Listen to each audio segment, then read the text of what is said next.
ใจเหงาผ่านมาเมืองสุรินทร์ถิ่นวัฒนธรรมงามตาเนียงโมปลีนาพูดจาภาษาเขมร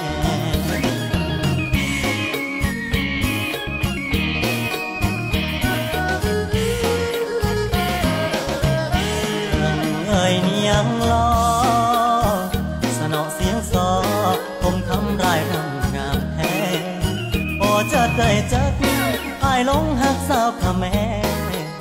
หัวใจอายแพ้ตั้งแต่แรกพบศบตาพรึมโจพรึมพรึมสาวกันพรึมยุคใหม่สีสันแดนอีสานใต้หนุ่มบ้านไกลได้มาพบพากระนอบกินต้องรำตักกะแตนตำข้าวในนา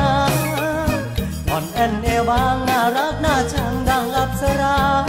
ดอกดินถิ่นทุ่งกุลาอยากบอกเนียงว่าบอกสลาเจิดเจิด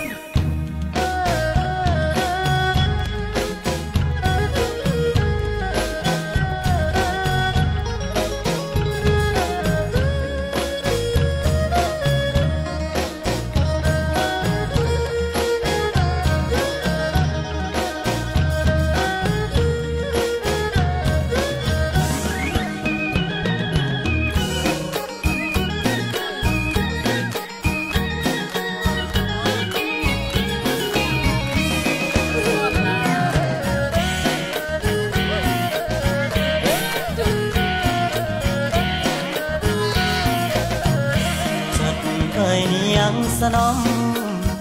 เสน่ห์เจ้าหอมดลใจให้อายใฝ่ฝันกราบไหว้วอนขอพ่อสุริยาวรมันขอเนียงเจ้านั้นสรันบ้องพองสักคน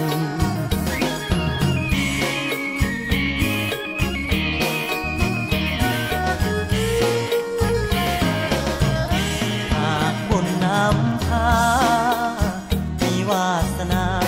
คงได้หวนมาอีกคนจะสร้างทางฝันกลับมาเพื่อเจอหน้ามนเสียงซอผู้เสียงกลองโทนยังคงมีมนบอกเคยสร้างสร้างพรึมโจพรึมพรึมสาวกันพรึมยุคใหม่สีสันแดนอีสานใต้หนุ่มบ้านไกลได้มาพบพากระนอบกินต้องรำตักกะแตนตำข้าวในนาแอนเอวบางน่ารักน่าชังดังอัปสรา